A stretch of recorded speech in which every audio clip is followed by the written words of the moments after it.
Bismillahirrahmanirrahim. Para penonton di rumah, muslimin, muslimat, jamaah Masjid Darul Ghufran. Alhamdulillah, pada malam ini siri ceramah tafsir kuliah tafsir bertema yang kedua. Pada minggu lalu kita sedang membincangkan topik ataupun tajuk al-khawfu war raja, maknanya perasaan takut dan begitu juga harapan. Pada minggu lalu kita bincangkan bahawa takut itu terbagi kepada dua. Satu, takut yang mempunyai nilai. Yang kedua, takut yang tidak ada nilai. Takut yang bernilai itu ialah takut kepada Rabb dengan perasaan haibah, hormat dan takut akan maqam kebesaran Allah Subhanahu wa taala.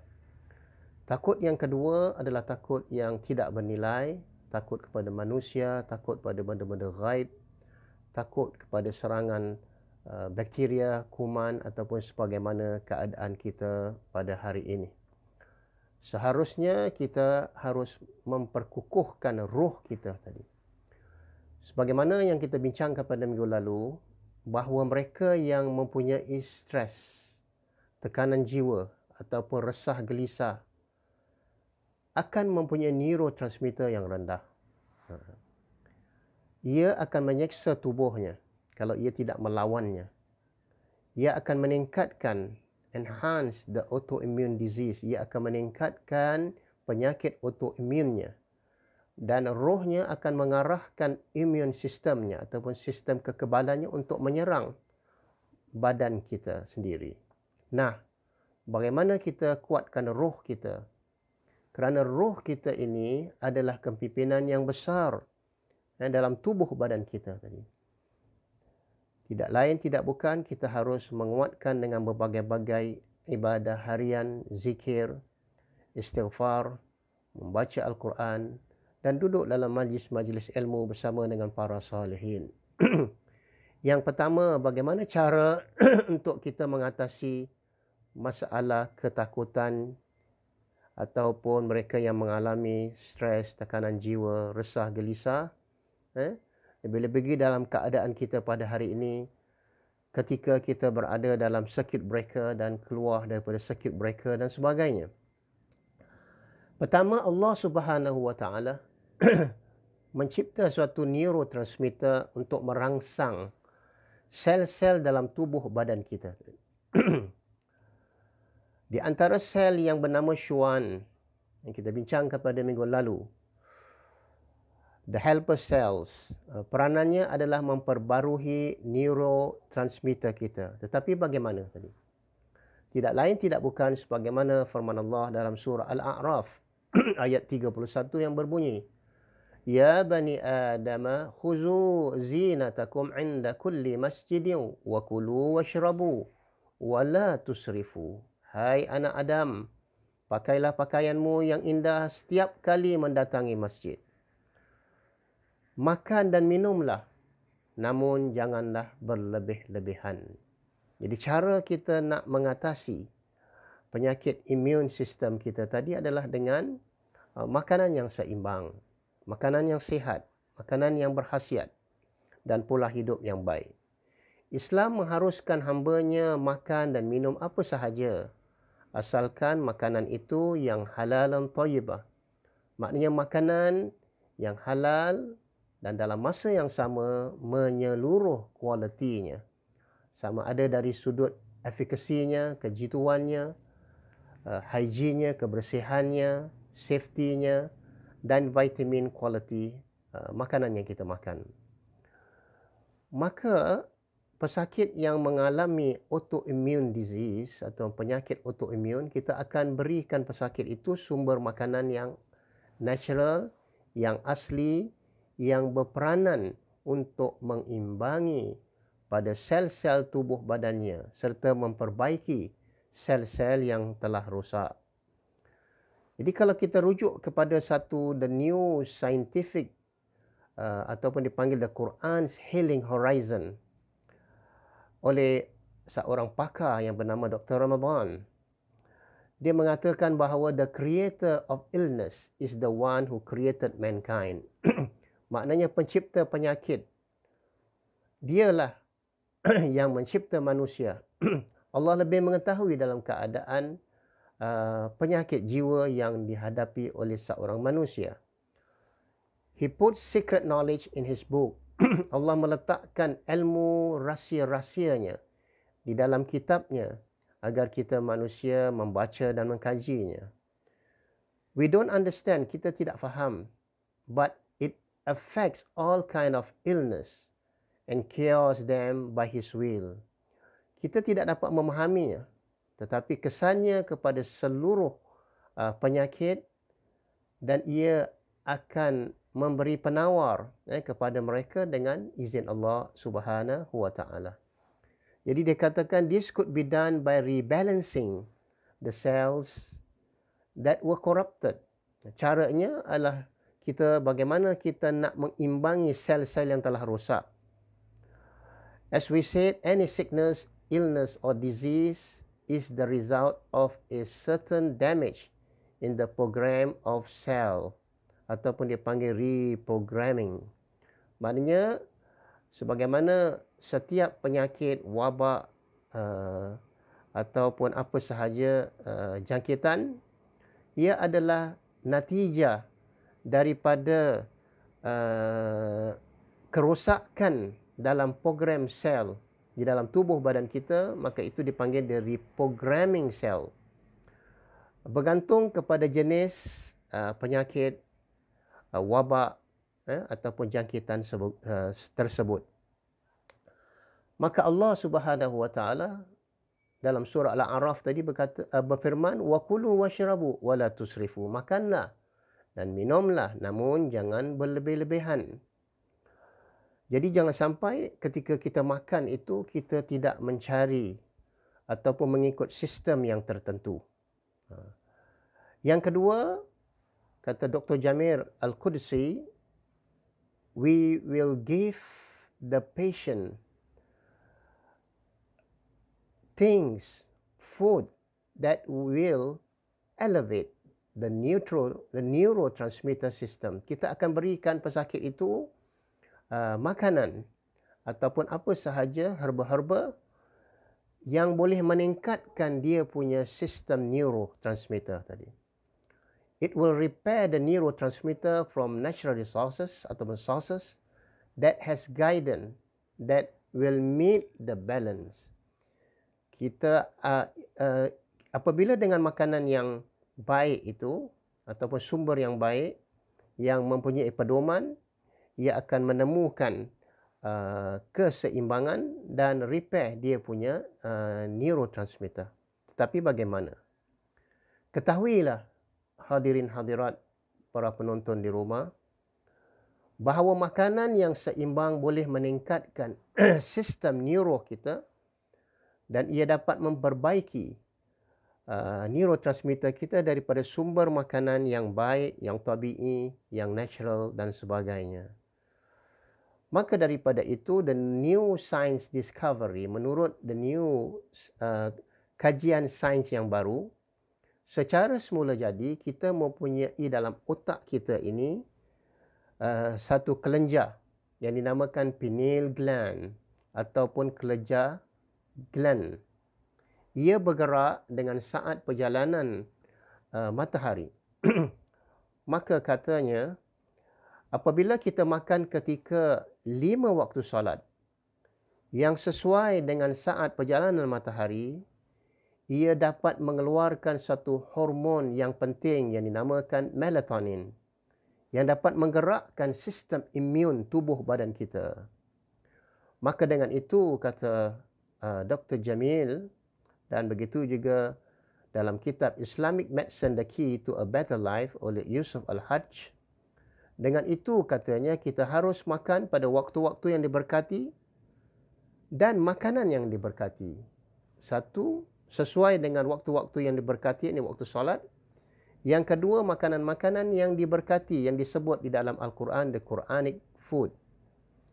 Yakni dalam surah Baqarah ayat 168 yang dikatakan halalan thayyibah, yang berbunyi firman Allah Subhanahu wa taala, ya ayuhan nas kulu mimma fil ardi halalan thayyibah ولا تتبعوا خطوات الشيطان إنه لكم عدو مبين. Wahai manusia, makanlah yang halal lagi baik daripada apa yang terdapat di bumi yang dikaruniakan oleh Allah, dan janganlah kamu mengikut langkah-langkah syaitan.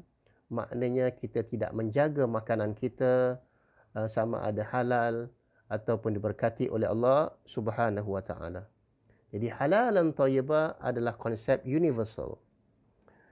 Jadi bagaimana kita nak mendapatkan makanan yang seimbang tadi? Kita harus ada sistem sebagaimana mengikut kemukjizatan makanan Al-Quran, the Quranic food. Allah Subhanahu wa taala sebagai contoh menyebut bilangan hari yaumun dalam Al-Quran sebanyak 365 hari. Kebetulan mengikut tahun Masihi adalah 365 hari setahun. Dan bilangan bulan syahrun sebanyak 12 kali.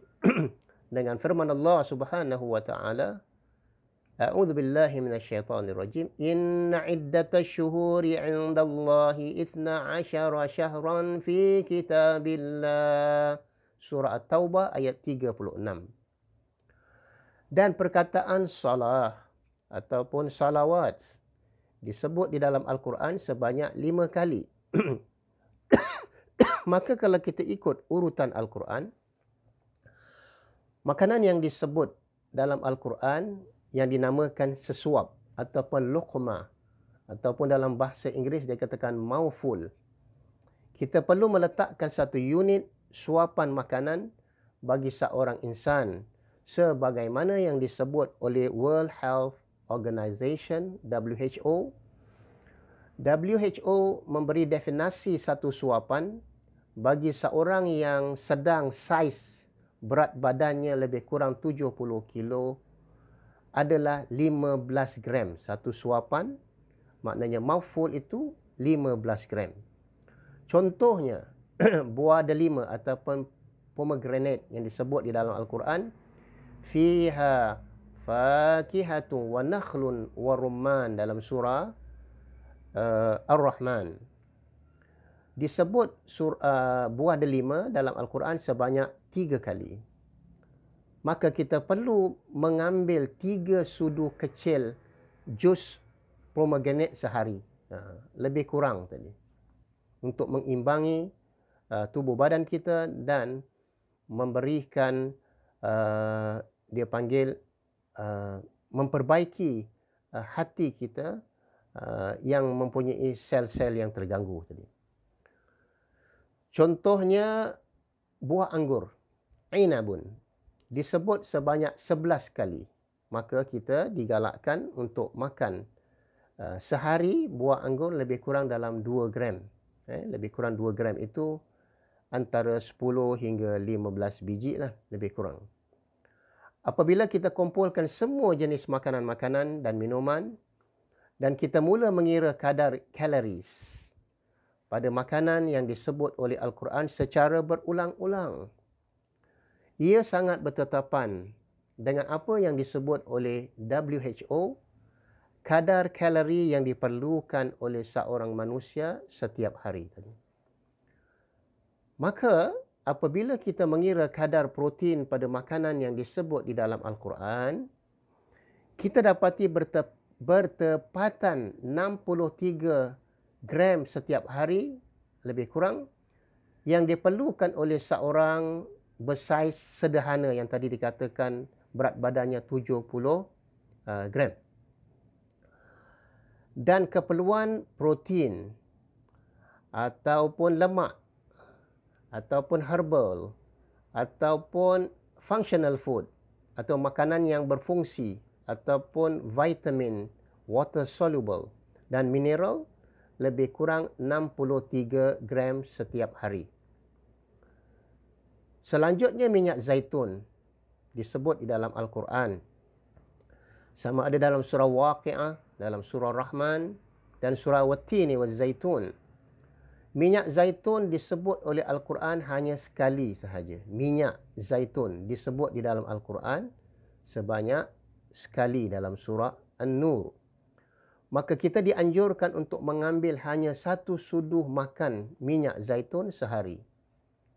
Jika perlu, pagi sekali sudu kecil dan malam sekali 1 sudu teh tadi. Lebih kurang kalau kita biasa orang-orang di daerah Eropah ataupun orang-orang yang tinggal di daerah Mesopotamia, mereka melazimi salad mereka itu dengan meletakkan minyak zaitun. Namun buah zaitun disebut di dalam Al-Quran sebanyak 6 kali. Maka kita dianjurkan makan buah zaitun sebanyak 9 gram sehari. Antara 10 hingga 14 biji sehari. Yang fresh. Buah zaitun yang fresh. Dan sebagaimana sabda Nabi SAW, hadis yang diriwayatkan oleh Abu Hurairah, Nabi SAW bersabda, "Kuliz zait waddahinu bihi fa innaha min syajaratin mubarakah." Makanlah minyak zaitun dan gunakanlah, sapulah rambut kamu kerana ia berasal daripada pohon yang diberkati. Hadis riwayat oleh Imam Ahmad, At-Tirmizi, hadis hasanus sahih. Dan seterusnya, apabila kita telah makan makanan yang sihat untuk memperbaiki neurotransmitter kita, dalam masa yang sama, kita harus keluar daripada alam ketakutan yang mana kita katakan tadi dalam keadaan ujian Allah Subhanahu wa taala, yang mana dunia global diserangi oleh coronavirus 19.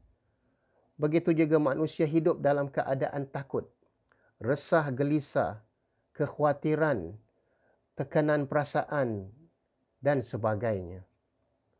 Bagi kita orang yang beriman, kita masih ada Rabb. Kita meletakkan harapan kita kepada Allah yang dinamakan Raja. Sebagaimana firman Allah dalam akhir surah Al-Kahfi, "Faman kana yarju liqa'a rabbih faly'amal 'amalan shalihan wa la yusyrik bi'ibadati rabbih ahada." Maka itu barang siapa yang mengharap perjumpaan dengan Rabbnya, maka hendaklah ia mengerjakan amal saleh. Janganlah dia mempersekutukan dengan apa pun dalam beribadah pada Allah Subhanahu wa taala. Surah Kahfi ayat 110. Di dalam keadaan kita takut, resah, gelisah, khawatir, kita kena menggandingkan dengan Raja, maknanya letakkan harapan kepada Allah Subhanahu wa taala. Hadirin hadirat penonton di rumah, muslimin, muslimat, jamaah Masjid Darul Ghufran. Dalam keadaan penularan COVID-19 hari ini, kita tidak perlu takut, gelisah. Namun, kita perlu mengambil langkah-langkah saintifik seperti menggunakan sanitizer, memakai mask, pelitup muka dan sebagainya, dan mengambil langkah hati-hati. Dalam masa yang sama, kita juga memohon kepada Allah dengan doa yang diajarkan oleh Nabi SAW setiap hari, pagi petang. Allahumma inni a'udhu bika minal hammi wal hazan, wa na'udhu bika minal ajzi wal kasal, wa na'udhu bika minal jubni wal bukhl, wa na'udhu bika min ghalabatid daini wa qahri rijal. Ya Allah, aku berlindung kepadamu dari rasa sedih, resah, gelisah, kekhawatiran. Ya Allah, aku berlindung kepadamu dari sifat lemah dan malas. Dan aku berlindung denganmu, Ya Allah, daripada sifat pengecut dan bakhil, serta cengkaman hutang, penindasan orang.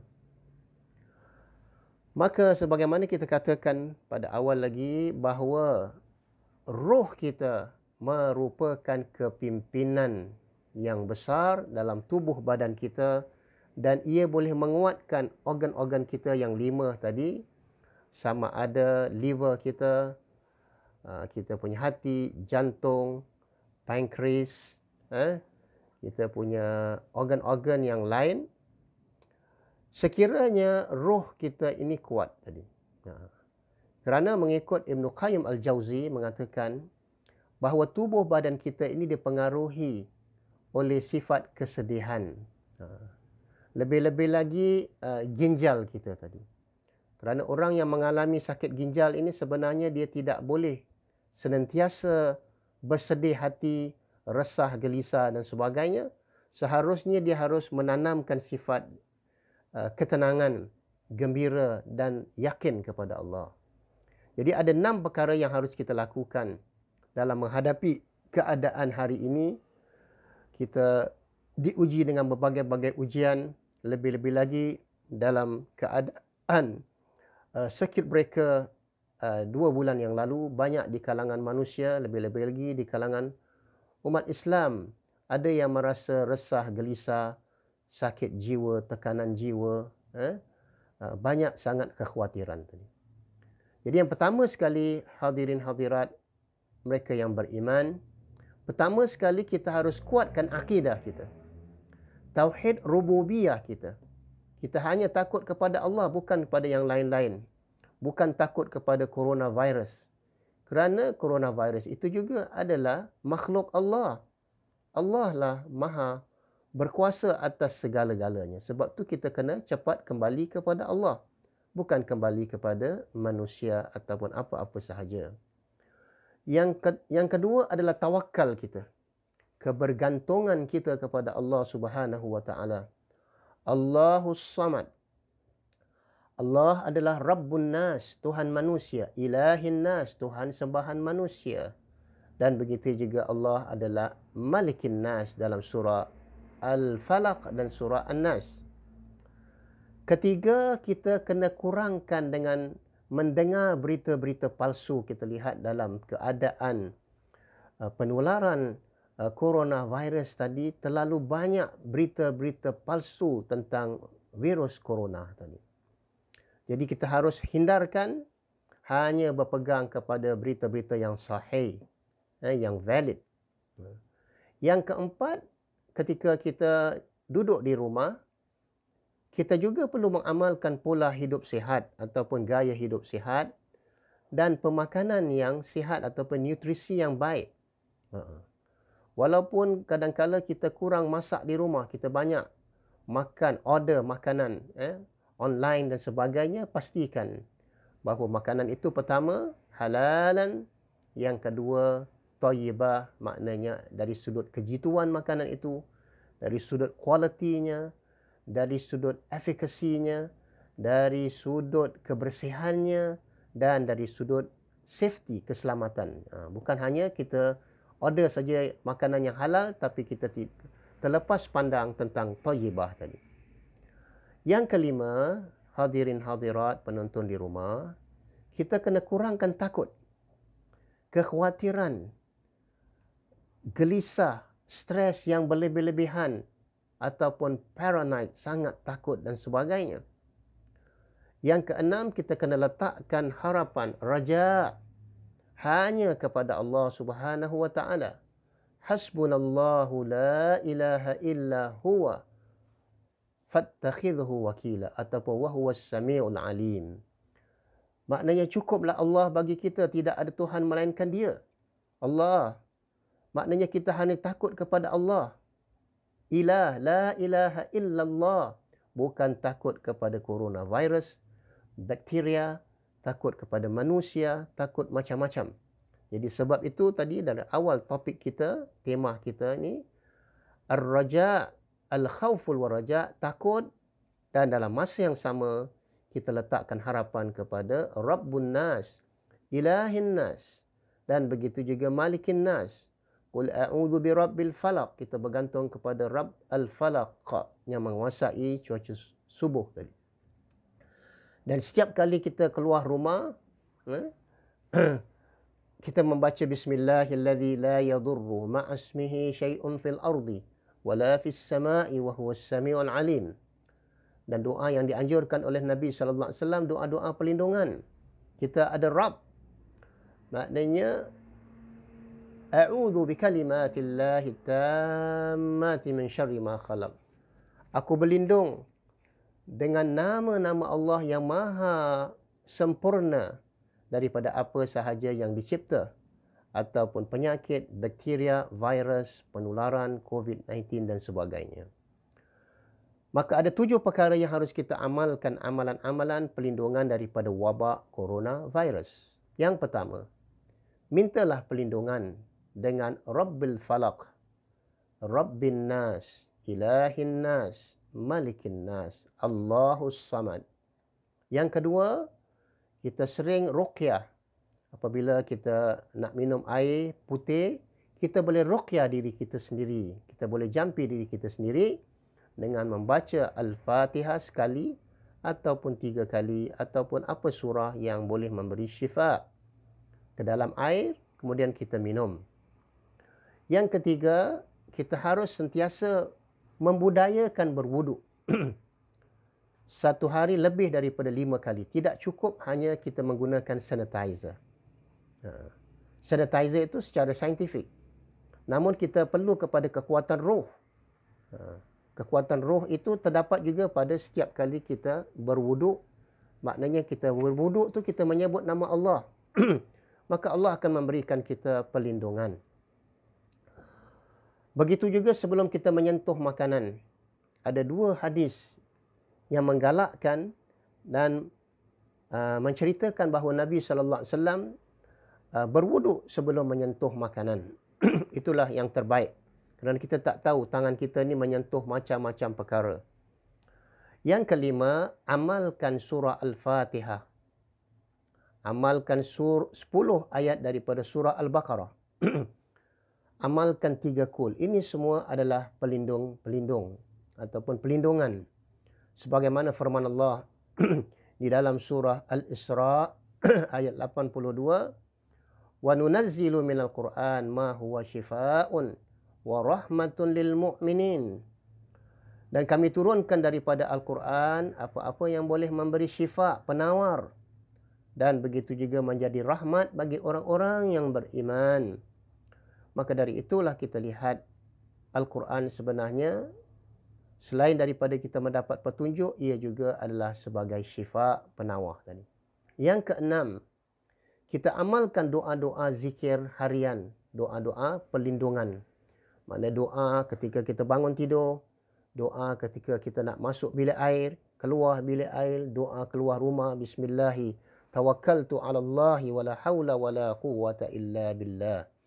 Dan yang ketujuh, secara saintifik ini telah terbukti, amalkanlah minum air suam campur sedikit dengan garam bukit ataupun dipanggil mountain salt ataupun garam asli. Maknanya kita letak 1 sudu teh, 1 gelas air suam lebih kurang 200 gram dan kita kacau. Separuhnya kita komo-komo. Di daerah tekak kita komo-komo dan kita buang, dan separuhnya kita sip, minum tu secara kita isap. Air garam tu secara sedikit-sedikit.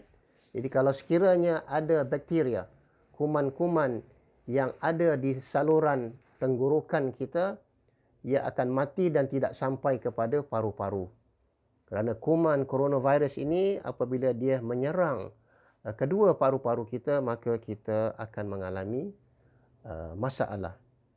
Seterusnya, Nabi SAW menganjurkan kita dan memberi kita khabar gembira bahawa apabila kita menyebut nama Allah, dikatakan a'udzu bikalimatillahi tammati min syarri ma khalaq. Aku berlindung dengan nama-nama Allah yang maha sempurna. Jadi nama-nama Allah apabila disebut, segala bakteria akan musnah. Akan hilang wabak virus jangkitan dengan izin Allah Subhanahu wa taala, di samping kita mengambil langkah-langkah perlindungan secara saintifik tadi. Jadi di antara doa yang Nabi ajarkan, Bismillahilladzi la yadurru ma'asmihi syai'un fil ardi wala fis sama'i wa huwas sami'un alim. Dalam hadis yang sahih yang bermaksud dengan nama Allah, jika tidak akan ada yang boleh membahayakan kita. Sama ada kejahatan daripada bumi dan begitu juga kejahatan daripada langit dan adalah Allah itu maha mendengar dan begitu juga maha mengetahui. Hadirin hadirat sidang penonton di rumah. Setiap virus, setiap bakteria, lebih-lebih lagi wabak virus corona, kita tidak dapat melihat dengan mata kasar tadi. Yang mengetahui perkara-perkara yang ghaib, min syarri ma khalaq, yang melindungi kita daripada kejahatan yang dicipta hanyalah Allah Subhanahu wa ta'ala. Kerana Allah maha berkuasa. Allah adalah Tuhan yang mencipta segala macam penyakit dan Allah juga adalah Syafi yang memberi penawar kepada kita. Maka kita sebagai orang yang beriman, masyarakat Islam, haruslah cepat-cepat kembali kepada Allah As-Samad, Allahu Rabbun Nas, Ilahin Nas dan Malikin Nas.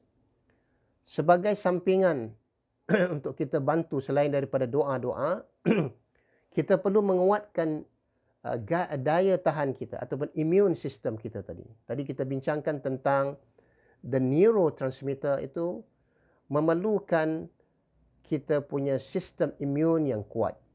Jadi di antara makanan-makanan herba sunnah yang boleh membantu untuk menguatkan kekuatan imun kita, yang pertama adalah minyak zaitun. Tadi disebut tadi watini wa zaitun, yang mana kita digalakkan memakan 1 sudu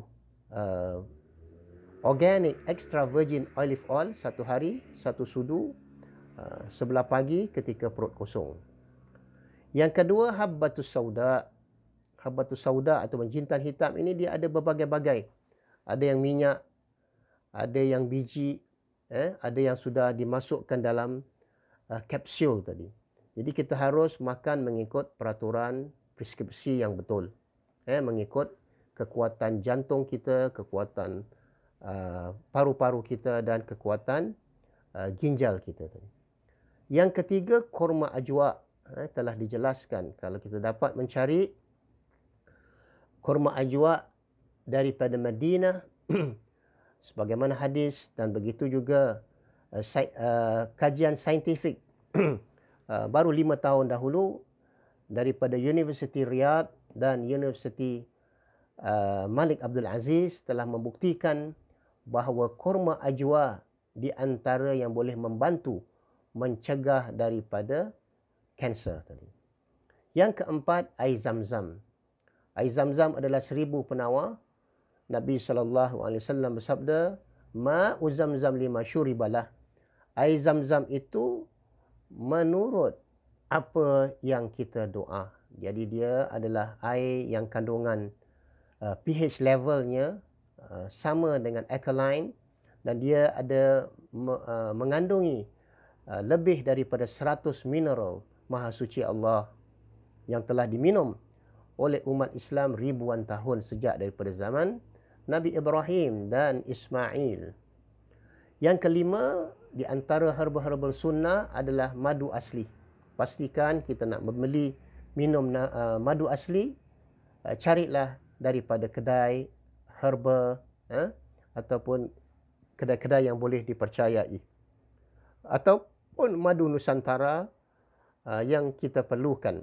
Kecuali bagi mereka yang mempunyai diabetes, kencing manis type 1 ataupun 2, mereka tidak boleh minum, makan, konsum madu ternak. Mereka harus mencari madu gunung ataupun madu hutan yang asli.